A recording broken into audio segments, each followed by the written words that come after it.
more controlled. Oh yeah, I gotta do it slower. I feel like a Jedi now. I'm using the Force. Oh yes, the Force is responding to me. I am one with Force. Force choke! When they first launched this car, they had two models, the 730i and the 740i. 730 is basically this engine without the electric motor. Yeah. Then they had the 740, which was a 3-litre inline-six. Now they've taken away both options. The only one you get is this 2-litre. 740. The headrest being like extra cushy, like oh damn, that's a nice feeling. You know? Okay. Suede headliner. It's all nice materials, and I noticed a lot of people were looking at the car. But I think it's just because I'm a young fella driving the car. And it's a big car lah. And it's a big car, yeah. It commands some is attention. huge. Parking for me was damn difficult on day one. Now I kind of... Coming out just now was not easy also. I may have to do 3-4 times. But I like the camera system, they have the parking system.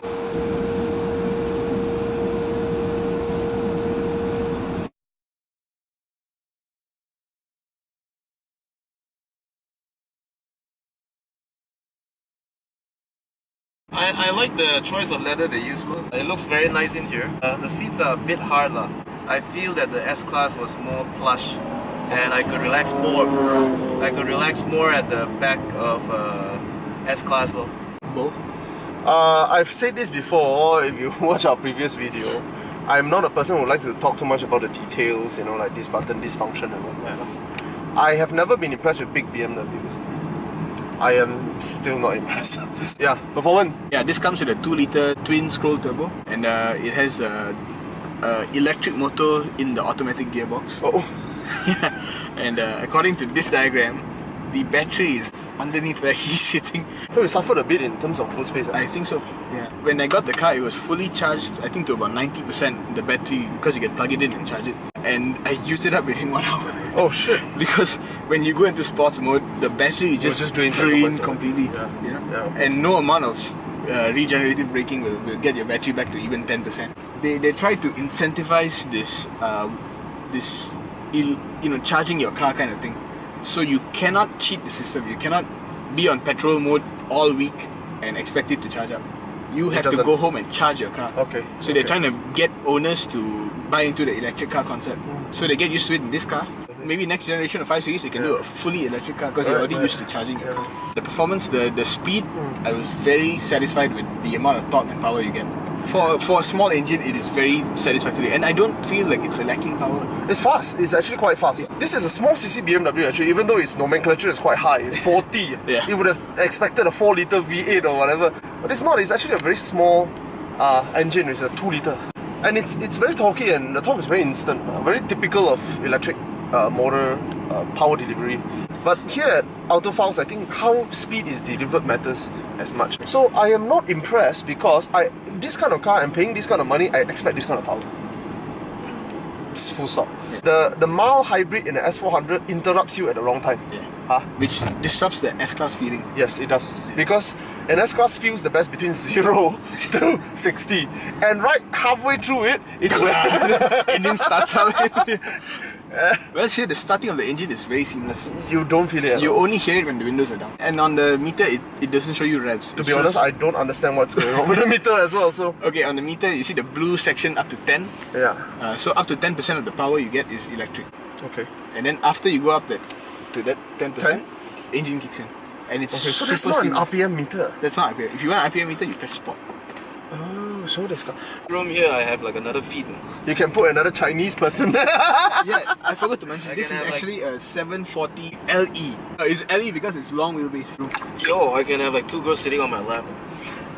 Okay, maybe you want to edit that out. So speed aside, nothing impresses me. On every other aspect, I'm a bit disappointed because it doesn't feel BMW enough. The 7 Series has always been a bit of a lost cause, no? The 3 is known for handling. Yeah. The 5 3 and 5 okay. 5 it's a good balance. Handling plus comfort. The 7 is supposed to be about sheer comfort and luxury, but it doesn't. It's not quite there. It's not quite there. It's quite far out, actually. To be honest, if you think this is comfortable, you must be blind. I mean, how penalized. In terms of how it pampers you at the back, this is 65 to 70% at most of an S400. I think it's overshadowed by the 3 and the S because it's supposed to be like the S, it's not. And then it's not as sporty as the 3, so it disappoints on both ends. Yeah, it's not a specialist in what it's supposed exactly, to do. because I don't feel connected to the car the way a 5 Series or a 3 Series would. But it's not at the level of an S-Class in terms of, not even at the E-Class. I think the E feels more special than this. With the, what's this, the air-matic suspension. It feels more special. More of an occasion, yes, actually. The way it floats around, it feels so much better than this. Yeah. Oh yeah, we have to talk about the iPad at the back. Boss mau pergi mana? You jalan-jalan saja lah. A 100 in this car feels like a 70 in my Alpha. Looks. Typical 7 Series. Looks yeah.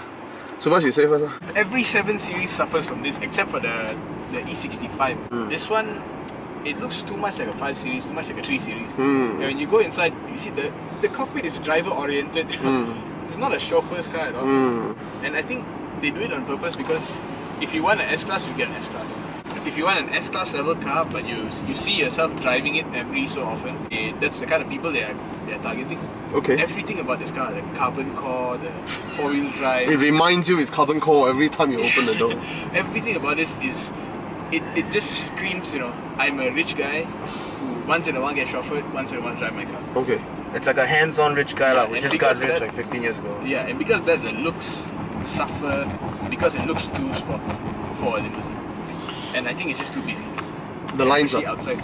I thought the 2 headlights were exceptionally wide and big. I don't know what they were trying to do, make it more aggressive. I think that what happened is where they start this design from. You see, Mercedes-Benz started with the S, correct?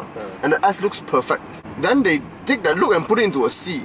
I find it awkward, to be honest. It's just wrong proportion. This car, I suspect the look starts from the 3. Then they blow it up into a 7, and it's out of proportion. It's out of proportion. It just doesn't look right. I think the material choice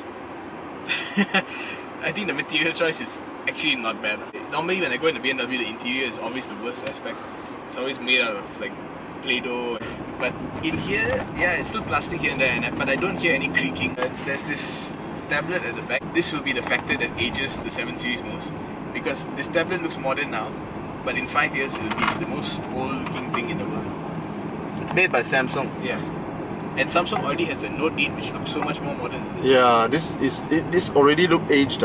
My phone is about 4 years old, 3 or 4 years old, and it's the same look.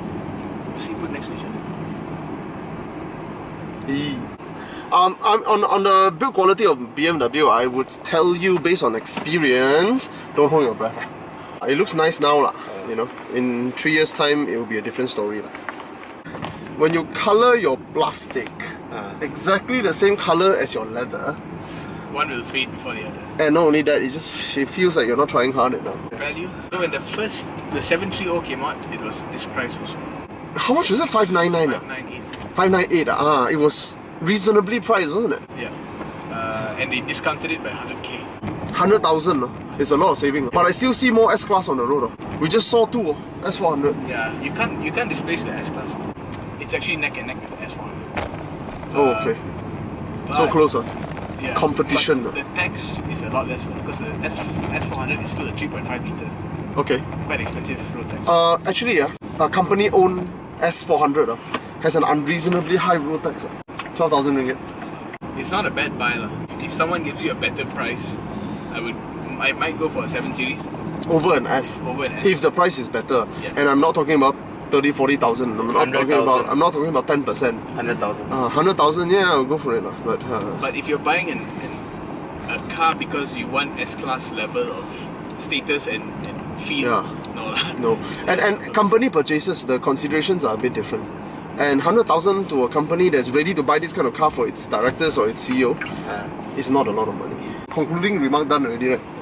My concluding remark is I don't like it.